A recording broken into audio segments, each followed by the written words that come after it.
All right, Barakatah Yahweh, Barakatah Yahweh Shai, Barakatah Yahweh, Barakatah Yahweh Shai, Barakatah Yahweh, Barakatah Yahweh Shai, Bahashar Chai Kudash. All right, I want to give double honors to our apostles, great millstone, rule well, and peace and blessings to the house of David the elect. All right, that was the hot. All right, Spirit Wind Judah. All right, and what I want to go into today is basically, governing Israel. All right, or dealing with economy per se. All right, which economy goes back to house management. All right, let me get that right quick. All right, because the Most High, He set up Israel to rule their own land. All right, so one thing that sort of one thing I enjoy doing is going into how we are going to rule and how we did rule. Because brothers in this truth, basically you're rulers. So the Most High is showing you how to rule, man. All right, this book was about how to rule. Okay, but let me get economy. Economy. All right. Economy in the etymology dictionary, it goes back to household management. Now, Israel is referred to what? It's the house of Israel. So you're managing a house when you rule, man. Or whether it's your own house, but in this context, we're talking about the different cities and lands in Israel. Okay, so the Most High set up men are to rule those lands. All right, and it's called economy, household management, from Latin, oikonomia, oikonomia. All right, from Greek, oikonomia, household management. All right, manager, steward. All right, so basically, you're a manager. Okay, so I'm just gonna get a few precepts to show you how we govern. And the reason why I wanted to bring this out is because you're not gonna counsel out in the ancient world. The Most High didn't counsel out folly when we were in Israel. All right, when you rule a piece of land, all right, you can't counsel out or zero out all the folly. What happens is you have preventive measures which are in the law, but then you have regulations. All right, so you meditate something, all right, and then you regulate it, man. That's the goal. All right. So this is Numbers 35 and 14, just to give an example. Ye shall give 3 cities on this side Jordan, and 3 cities shall you give in the land of Canaan, which shall be cities of refuge. All right, and it's going to explain what the cities of refuge are. All right, these cities shall be a refuge both for the children of Israel and for the stranger and for the sojourner among them, that everyone that killeth any person unawares may flee thither.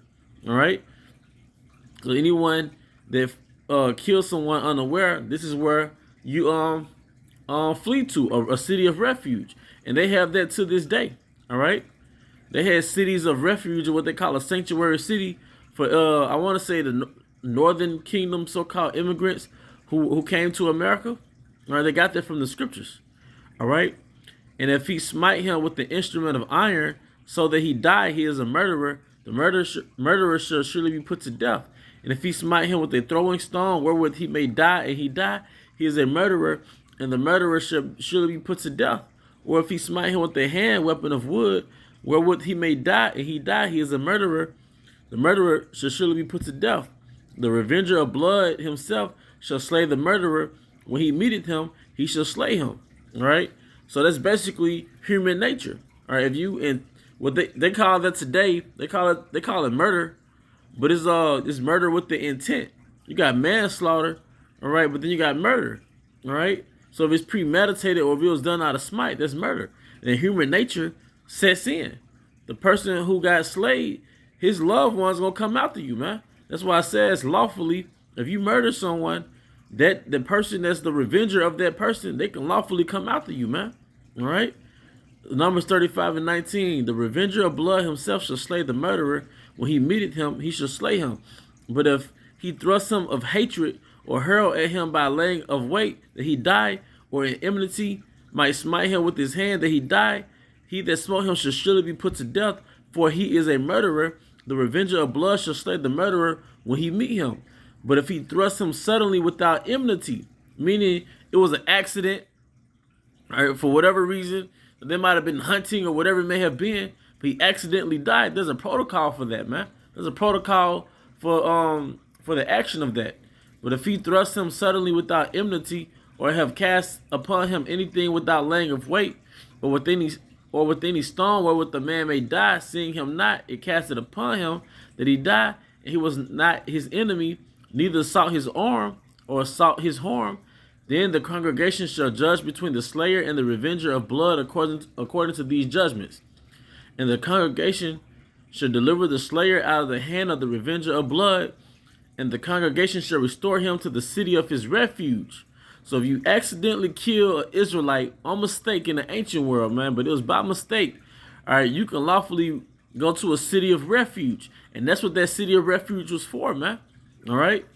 It says in the congregation, Numbers 35 and 25, and the congregation shall deliver the slayer out of the hand of the revenger of blood, and the congregation shall restore him to the city of his refuge, whither he was fled, and he shall abide in it unto the death of the high priest, which was anointed with the holy oil.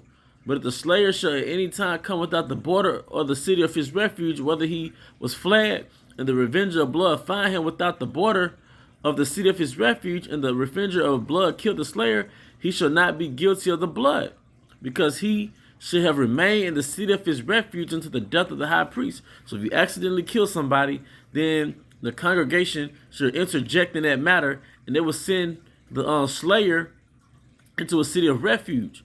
All right, he's going to stay there until that high priest, all right, dies or go back to the spirit world.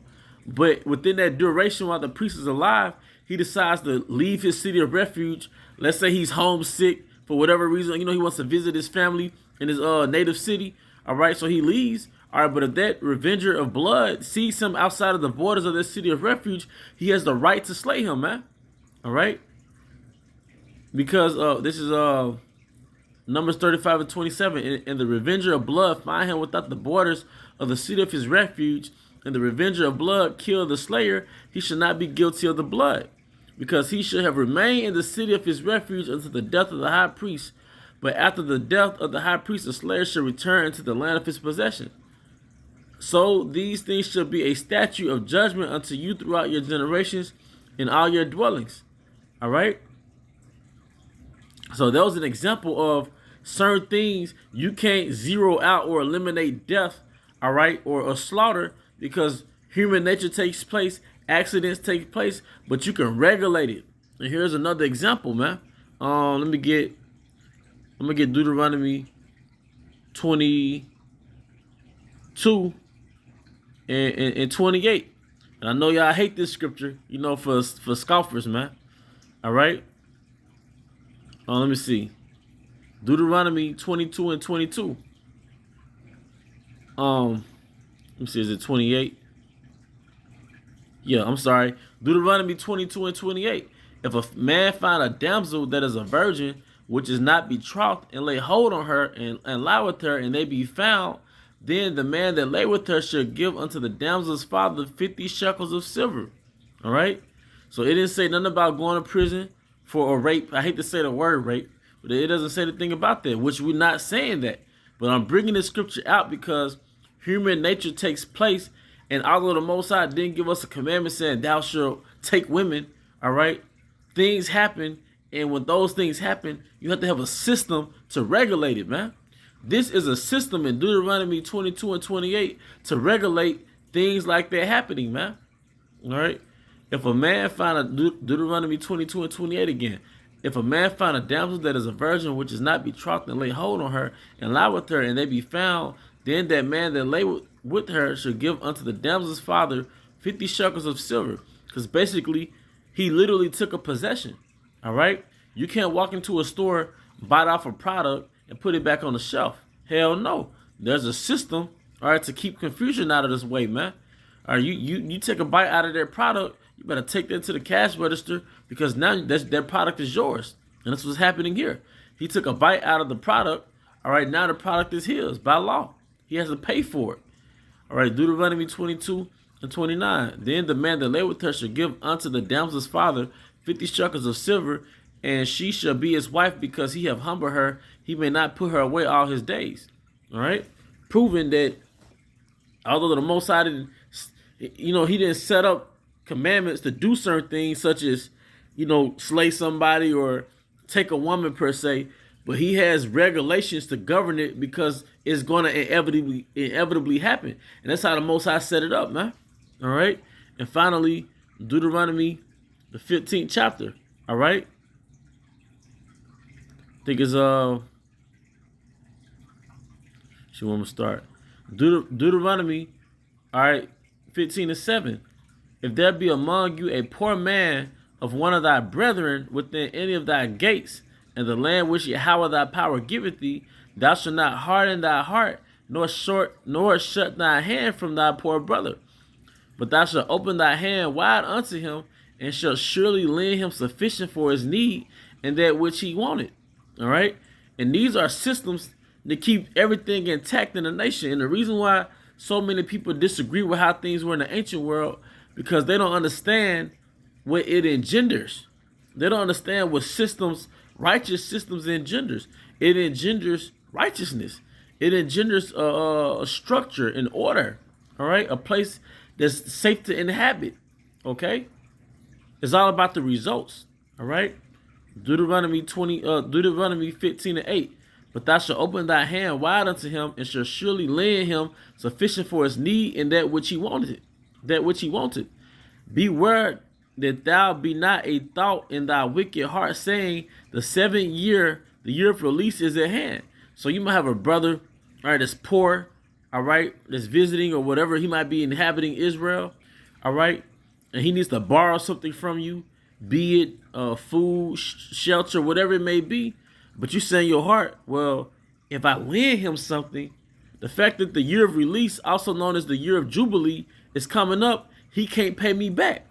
So that's a wicked thought. If I let him borrow this, and the year of Jubilee is coming, all right, he don't have to pay me back. So F that. That's a wicked thought. Deuteronomy 15:9. This is what the scripture says. The seventh, beware that there be not a thought in thy wicked heart, saying, the 7th year, the year of release is at hand, and thy eye be evil against thy poor brother, and thou givest him naught, or givest him nothing. And he cried unto Yahweh against thee, and it be said unto thee, thou shalt surely give him, and thine heart shall not grieve when thou givest unto him, because that for this thing Yahweh thy power shall bless thee in all thy works, and in all that thou puttest thy hands unto. All right, and this is the point. All right, for the poor shall never cease out of thy land. Now in the kingdom, no Israelite is going to be poor, but just our general society, all right, there's going to inevitably be poor people, man, poor Israelites. All right, Deuteronomy 15:11. And this is why you have to lend to the brother. This is why these regulations are put here. For the poor shall never cease out of the land.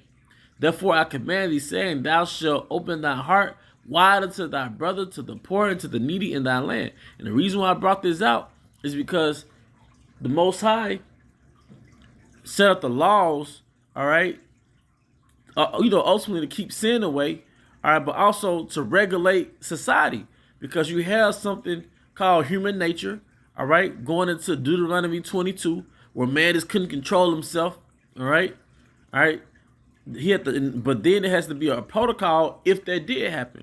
Then there's something called accidents in Numbers the 35th chapter, all right, where you throwing stones for whatever reason, or you going hunting, all right, and let's say an Israelite is in the path of your trajectory and he gets smitten and he dies. That's called an accident, all right. So there has to be protocols for that, because technically you're not a murderer, all right. It was an accident. And then you have something called Deuteronomy 20:15, all right, the rules of dealing with poor Israelites, man. All right? And the reason why there's rules for it, because the way the Most High set it up in the ancient world was it wasn't going to be 100% perfect into the kingdom. All right? So even in today, when you have any type of government, all right, no government is going to zero out all crime or zero out all poverty, but you have systems to regulate things, man, to mitigate it, and you regulate what's left, man. All right. That's why it says in the scriptures, all right, what's it, Leviticus 19? All right, let me see if I can get it right quick, because the scriptures also has preventive measures, man. The scriptures also have what you call preventive measures, but sometimes things happen. Yeah, Leviticus 19:17. Thou shalt not hate thy brother in thy heart. Thou shalt in any wise rebuke thy neighbor and not suffer sin upon him. Because that's a preventive measure, all right, which is going to prevent what? Murder, ultimately, or strife, all right, which is going to cause you to sin and ultimately be put to death. All right, but you have preventive measures like that, which is part of our economy, which is part of our government. All right, then you have protocols and regulations for when accidents do occur, like in Numbers 35. Then you have protocols and regulations when human nature takes place. All right, in those incidents where they happen to take place, you have to regulate those things, man. All right, but with that, I hope you brothers and sisters was edified. Once again, I want to give out honor and glory to Yahweh, by Hashem Yahweh Shai, by Hashem HaKadosh, double honors to our apostles, great millstone, Ruel. Peace and blessings to the house of David the elect, Abba, Come Yashala, Shalom.